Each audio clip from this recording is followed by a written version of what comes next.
고요한 지혜의 샘, 역사의 울림, 그 깊은 이야기 속으로 여러분을 초대합니다. 오늘 우리는 시간의 강을 거슬러 올라가 수많은 이들을 두렵게 하고 또 궁금하게 했던 한 가지 예언에 대해 이야기 나누고자 합니다. 본격적인 이야기에 앞서 잠시 주님의 은혜를 구하는 마음으로 여러분께 부탁드립니다. 만약 이 이야기가 여러분의 마음에 작은 울림이라도 준다면 좋아요와 구독으로 저희 채널에 힘을 실어주십시오. 여러분의 작은 손길은 더 많은 이들에게 진리의 빛을 전하는 귀한 도구가 됩니다. 이 영상을 통해 진리를 찾는 모든 분들에게 하나님의 크신 평강이 함께하시기를 기도합니다. 만약 여러분이 짐승의 표에 대해 알고 있던 모든 것이 사실은 거대한 오해였다면 어떻게 하시겠습니까? 만약 진짜 위험이 미래의 공상과학 영화에나 나올 법한 무서운 기술이 아니라 바로 지금 우리의 일상 속에 너무나도 익숙하고 교묘하게 스며들어 우리의 선택을 조종하고 있다면 어떨까요? 수세기 동안 짐승의 표라는 개념은 수백만 명의 사람들에게 매혹과 공포, 그리고 혼란을 동시에 안겨주었습니다. 사람들은 몸에 심는 마이크로칩, 바코드 문신, 디지털 화폐, 혹은 전 세계를 감시하는 시스템 같은 것들을 상상하며 이 미스터리한 표가 무엇일지에 대해 온갖 추측을 쏟아냈습니다. 하지만 온갖 음모론과 기술에 대한 막연한 두려움이 뒤섞인 혼돈 속에서 우리는 가장 중요하고 본질적인 질문 하나를 놓치고 말았습니다. 과연 성경은 이 문제에 대해 정확히 무엇이라고 말씀하고 있을까요? 이것은 단순히 신학적인 논쟁이 아닙니다. 이것은 우리 시대의 영적 위기이며 모든 영혼의 영원한 운명을 결정지을 역사의 중대한 분기점입니다. 진짜 위험은 실리콘 칩이 아닙니다. 진짜 위험은 너무나도 교묘하고 정교하게 설계된 속임수여서 수많은 신자들이 자신도 모르는 사이에 하나님으로부터 멀어지게 만드는 영적인 흐름입니다. 오늘 이 이야기가 바로 여러분을 위한 경종이 되기를 바랍니다. 할리우드 영화나 자극적인 언론 보도 속에서 짐승의 표는 미래형 통제 시스템의 대명사가 되었습니다. 많은 사람들이 이것을 RFID 칩이나 바코드 문신, 혹은 전 세계적인 신분증이나 디지털 결제 시스템일 것이라고 믿습니다. 이러한 상상들은 흥미롭지만 종종 문제의 영적인 핵심을 놓치게 만듭니다. 물론 마지막 때의 사건들 속에서 기술이 중요한 역할을 할 것은 분명합니다. 하지만 성경은 단 한 번도 짐승의 표를 단순히 물리적인 어떤 것으로만 묘사하지 않았습니다. 사실 이 표를 올바르게 이해하기 위해서는 우리의 현대적인 생각에서 한 걸음 물러나 성경의 상징적이고 예언적인 언어 속으로 깊이 들어가야만 합니다. 요한계시록은 짐승, 뿔, 천사, 대접, 두루마리 등 수많은 상징으로 가득 차 있습니다. 그리고 그 하나하나는 문자 그대로의 이미지보다 훨씬 더 깊은 의미를 담고 있습니다. 표 역시 마찬가지입니다. 요한계시록 13장 16절에서 17절은 이렇게 기록합니다. 그가 모든 자 곧 작은 자나 큰 자나 부자나 가난한 자나 자유인이나 종들에게 그 오른손에나 이마에 표를 받게 하고 누구든지 이 표를 가진 자 외에는 매매를 못하게 하니 언뜻 보기에 이 구절은 경제적인 통제를 의미하는 것처럼 들립니다. 하지만 그 진정한 의미는 상거래에 있는 것이 아니라 바로 충성에 있습니다. 성경의 상징 체계에서 이마와 손은 매우 심오한 영적 의미를 지닙니다. 이마는 우리의 마음, 생각, 믿음, 신념, 그리고 우리의 충성심이 진정으로 어디에 있는지를 나타냅니다. 반면에 손은 우리의 행동을 상징합니다. 즉, 우리가 믿는 바에 따라 무엇을 하기로 선택하는지, 우리의 가치를 어떻게 실천하며 살아가는지, 우리 내면의 신념이 겉으로 어떻게 표현되는지를 의미합니다. 이러한 상징적인 언어는 단순히 시적인 표현이 아닙니다. 이것은 매우 신학적인 개념이며 성경 전체에 걸쳐 반복적으로 나타납니다. 가장 명확한 예 중 하나는 신명기 6장 6절에서 8절에서 찾아볼 수 있습니다. 하나님께서 이스라엘 백성에게 말씀하십니다. 오늘 내가 내게 명하는 이 말씀을 너는 마음에 새기고 너는 또 그것을 내 손목에 매어 기호를 삼으며 내 미간에 붙여 표로 삼고 하나님께서는 온 마음을 다한 순종을 원하십니다. 단순히 그분의 말씀을 머리로만 믿는 것이 아니라 그분의 원칙을 삶으로 살아내는 것을 원하십니다. 하나님의 계명은 우리의 내면, 즉 이마에 새겨져 우리가 무엇을 믿는지를 형성하고 동시에 우리의 외적인 삶, 즉 손을 통해 우리가 무엇을 행하는지를 결정해야 합니다. 이러한 배경을 이해할 때 우리는 요한계시록에 나오는 짐승의 표 뒤에 숨겨진 더 깊은 의미를 파악할 수 있습니다. 그것은 단순히 바코드나 칩, 문신과 같은 물리적인 표가 아닙니다. 오히려 그것은 거짓된 예배체계, 즉 우리의 정신적인 동의와 실제적인 참여를 모두 요구하는 거짓된 충성의 맹세를 상징합니다. 이마에 표를 받는다는 것은 짐승의 권위에 내적으로 동의하는 것을 의미합니다. 그리고 손에 표를 받는다는 것은 비록 마음이 온전히 동의하지 않더라도 행동으로 그 체제에 순응하는 것을 의미합니다. 성경에 묘사된 마지막 시대의 갈등의 중심에는 예배라는 심오한 영적 문제가 자리 잡고 있습니다. 많은 사람들이 경제 붕괴, 정치적 격변 또는 기술적 통제에 집중하지만 성경은 인류가 직면할 궁극적인 시험이 바로 누구를 경배하고 순종할 것인가에 관한 것임을 분명히 밝힙니다. 이것은 요한계시록 14장 9절에서 10절에 명확하게 나타나는데 이 구절은 하나님의 말씀 전체에서 가장 엄중한 경고 중 하나입니다.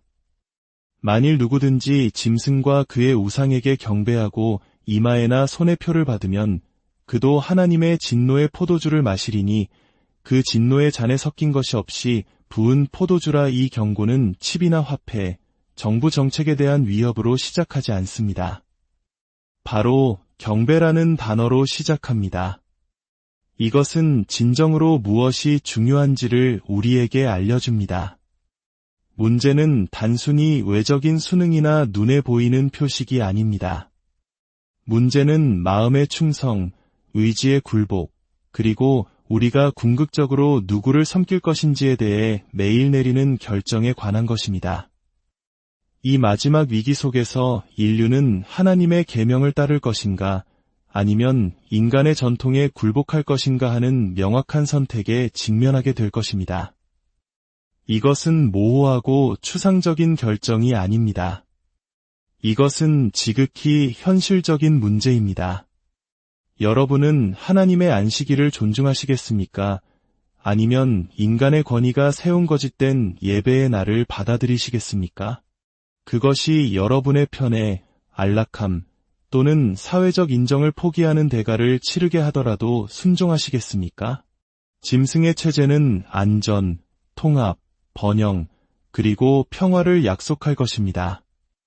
하지만 거기에는 타협이라는 값비싼 대가가 따릅니다. 시험은 교묘하지만 그 결과는 영원합니다. 쉬운 길을 선택하는 사람들은 일시적인 어려움을 피할 수는 있겠지만 하나님과의 영원한 분리를 감수해야 합니다.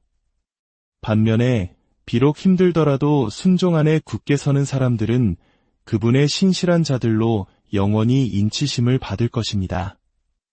만약 짐승의 표가 거짓된 형태의 예배와 거짓 체제에 대한 충성을 나타낸다면 하나님께서도 당신의 표를 가지고 계실까요? 그렇습니다. 성경은 그것을 하나님의 인이라고 부릅니다. 이것은 창조주에 대한 소속과 충성을 나타내는 거룩한 표시입니다. 요한계시록 7장 2절에서 3절에서 사도 요한은 이렇게 기록합니다.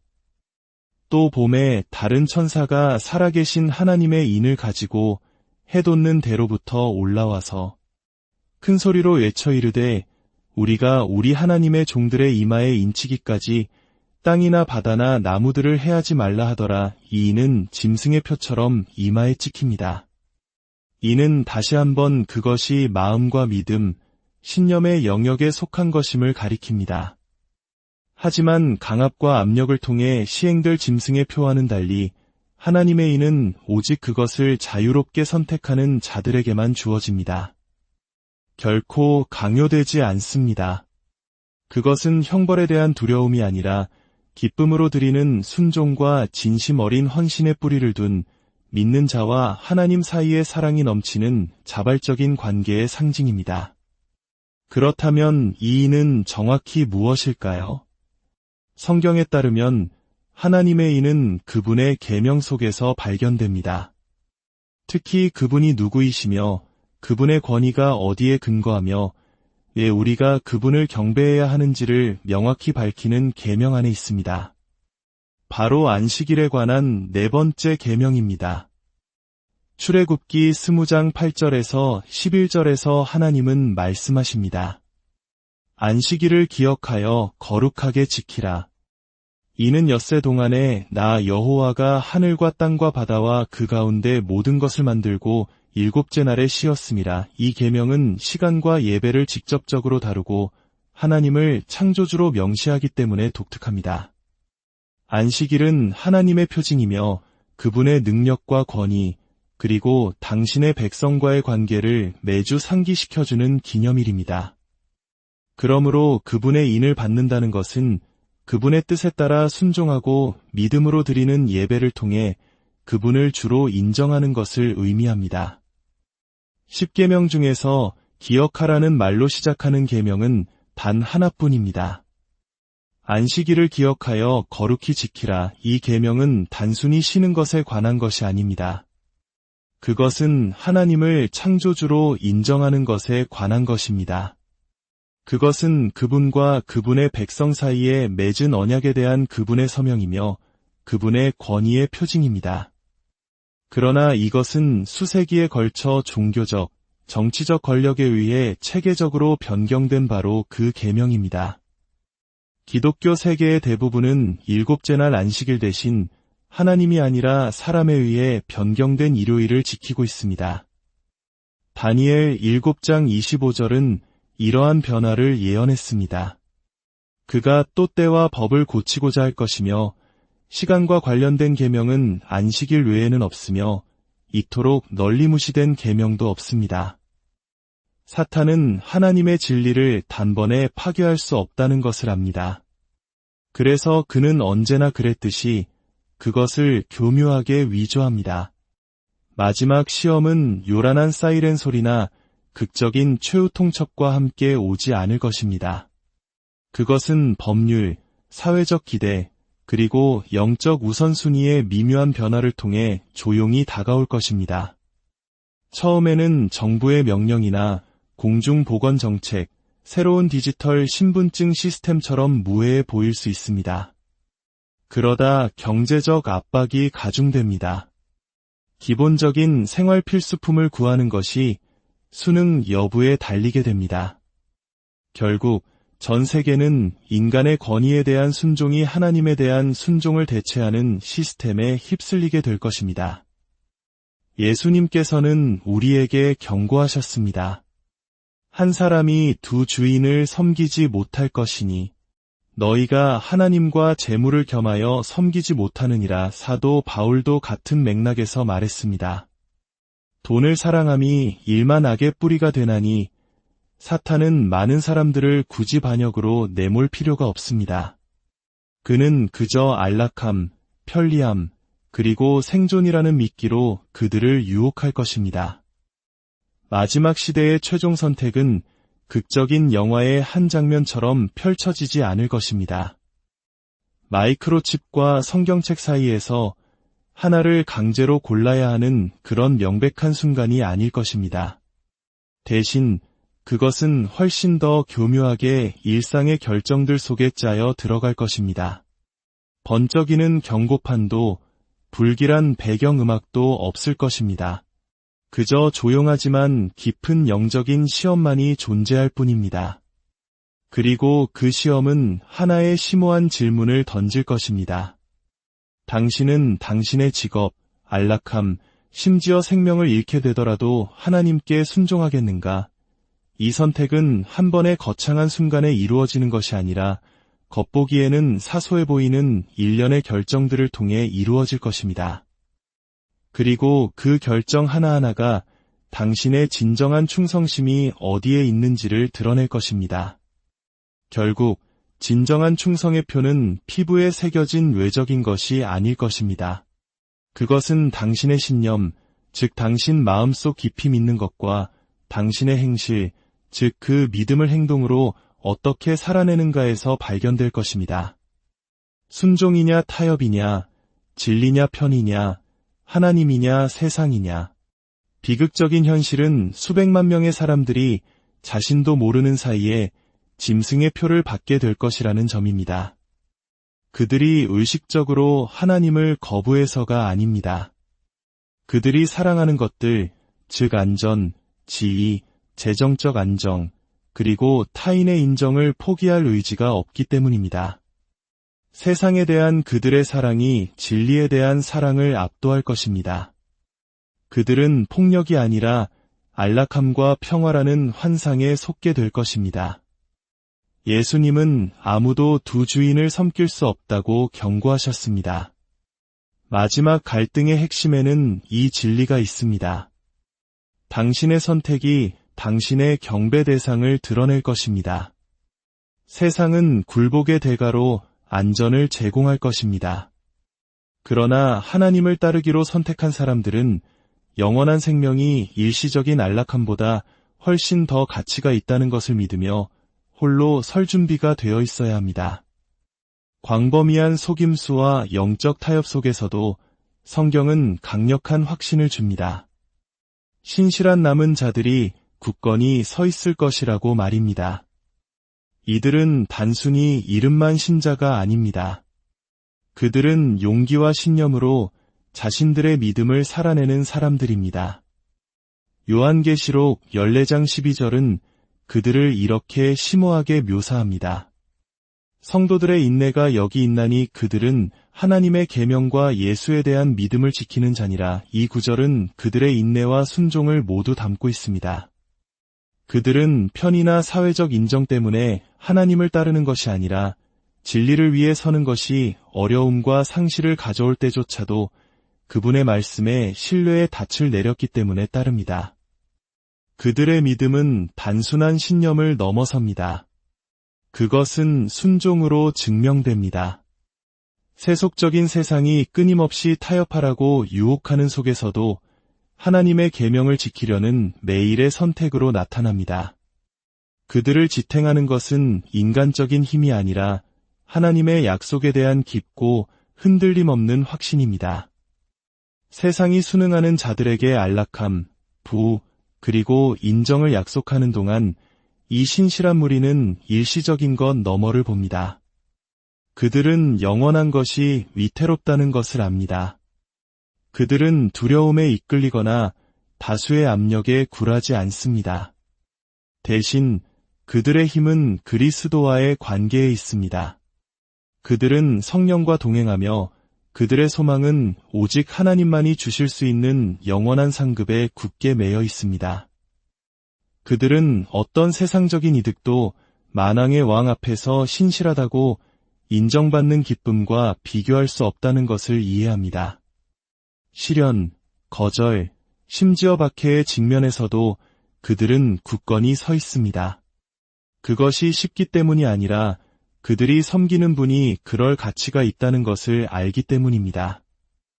그들의 삶은 가장 어두운 시대에도 하나님을 신뢰하고 순종하는 자들은 결코 홀로 서지 않는다는 증거가 됩니다.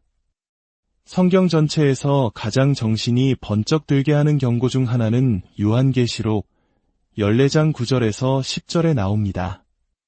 만일 누구든지 짐승과 그의 우상에게 경배하고 이마에나 손에 표를 받으면 그도 하나님의 진노의 포도주를 마시리니 이 말씀은 단순히 상징적이거나 은유적인 것이 아닙니다. 그것은 영원한 무게를 지니고 있습니다. 이것은 일시적인 결과나 지상에서의 불편함에 대한 것이 아닙니다. 그것은 영원한 운명, 즉 하나님과 함께하는 삶이냐, 아니면 그분으로부터 영원히 분리되는 것이냐에 대한 경고입니다. 이 메시지의 중대성은 아무리 강조해도 지나치지 않습니다. 그것은 각 사람이 내려야 할 최종 결정이 단순히 종교나 의식에 관한 것이 아니라 충성에 관한 것임을 보여줍니다. 우리가 누구를 경배하고 누구를 따르며 누구의 권위를 받아들이는지에 대한 것입니다. 그렇기 때문에 준비는 너무나 중요하며 바로 지금 시작되어야 합니다. 우리가 오늘 내리는 선택들은 단절된 행동이 아닙니다. 그것들은 우리의 마음을 형성하고 우리의 의지를 훈련시키고 있습니다. 우리가 형성하는 매일의 습관, 우리가 소중히 여기는 가치, 우리가 용납하는 타협, 이 모든 것들이 믿음의 궁극적인 시험이 닥쳤을 때 우리가 어떻게 반응할지에 대한 기초를 놓고 있습니다. 만약 우리가 사소한 일에서 신념보다 편의를 선택하는 데 익숙하다면 대가가 커졌을 때 넘어질 가능성이 훨씬 더 큽니다. 자비로우신 하나님께서는 우리에게 준비할 시간을 주고 계십니다. 단순히 예언을 연구하는 것뿐만 아니라 매일 순종하며 그분과 가깝게 동행함으로써 준비할 시간입니다. 마지막 시험은 올 것입니다. 그리고 그때가 되면 우리의 반응은 충동적인 순간에 이루어지는 것이 아니라 우리가 평생 동안 쌓아온 삶의 결과로 나타날 것입니다. 문제는 시험이 올 것인가가 아니라 시험이 왔을 때 우리가 준비되어 있을 것인가 하는 점입니다. 짐승의 표는 먼 미래에 관한 것이 아닙니다. 공상 과학 소설 속 악몽이 아닙니다. 그것은 이미 우리 눈앞에 펼쳐지고 있는 영적 현실입니다. 매일 우리는 최종 결정을 향해 나아가는 작은 선택들을 하고 있습니다. 나는 전통보다 진리를 우선할 것인가? 인기가 없더라도 하나님께 순종할 것인가? 일시적인 안락함을 잃더라도 영원한 생명을 선택할 것인가? 하나님은 우리가 굳건히 서는 데 필요한 모든 것, 즉 그분의 말씀과 계명, 그리고 성령을 주셨습니다. 하지만 그분은 우리를 강요하지 않으실 것입니다. 선택은 우리의 몫입니다. 지금이 바로 하나님의 말씀을 더 깊이 파고들 때입니다. 지금이 바로 여러분의 예배를 그분의 진리에 맞게 재조정할 때입니다. 지금이 바로 세상이 무릎 꿇을지라도 굳건히 서야 할 때입니다. 사람이 만이론 천하를 얻고도 제 목숨을 잃으면 무엇이 유익하리요? 두려움 대신 믿음을 선택하십시오. 전통 대신 진리를 선택하십시오. 짐승 대신 하나님을 선택하십시오. 가장 큰 속임수는 아직 시간이 있다고 생각하는 것입니다. 이 혼란과 속임수로 가득한 세상에서 그분의 말씀 안에서 신실하게 걷기 위해서는 깨어있는 의식과 겸손, 그리고 용기가 필요합니다. 만약 오늘 메시지가 여러분의 마음에 무언가를 불러일으켰다면, 하나님께 더 가까이 나아가라는 부르심을 느꼈다면 그 순간을 놓치지 마십시오. 계속해서 찾고, 배우고 매일 여러분의 믿음을 키워나가십시오. 오늘 배운 것이 내일 당신이나 당신이 사랑하는 사람을 구할 수 있습니다.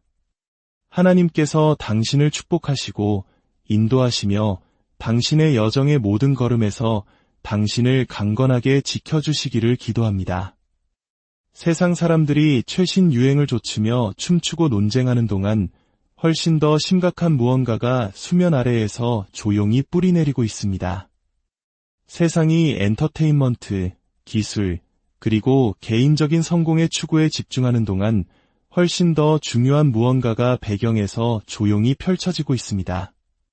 새로운 세계 질서가 전쟁이나 정치혁명을 통해서가 아니라 보이지 않는 기술과 디지털 통제 시스템을 통해 형성되고 있습니다. 이 새로운 질서는 뉴스에 발표되거나 헤드라인에 대담하게 쓰이지 않습니다. 극적인 경고와 함께 도착하지도 않습니다. 대신 사람들이 사랑하고 의존하게 된 일상의 편리함을 통해 점진적으로 도입되고 있습니다. 모바일 결제, 스마트 신분증, 안면 인식, 소셜미디어 접속, 심지어 건강 추적 앱까지. 이 모든 도구는 삶을 더 쉽고 안전하고 더 연결되게 만들어준다고 약속합니다. 그리고 실제로 표면적으로는 그렇습니다. 하지만 영적으로 분별력 있는 눈은 그 아래에 무엇이 있는지 볼 수 있습니다. 우리 바로 눈앞에서 너무나 명백하게 통제의 글로벌 인프라가 구축되고 있습니다. 수세기 전 선지자 다니엘은 환상을 보았습니다. 세상이 이전에 본 적 없는 미래에 대한 무서운 광경이었습니다. 다니엘 7장 7절에서 그는 다른 모든 짐승들과 구별되는 한 짐승을 묘사했습니다. 그 이전의 어떤 것보다 더 무섭고 더 강력하며 더 무자비한 존재였습니다. 그 짐승은 먼저 있던 모든 짐승과 다르고 또 10뿔이 있더라. 하지만 이 짐승은 단지 한 명의 통치자나 개인적인 적의 상징이 아니었습니다. 다니엘은 훨씬 더 큰 것을 보았습니다.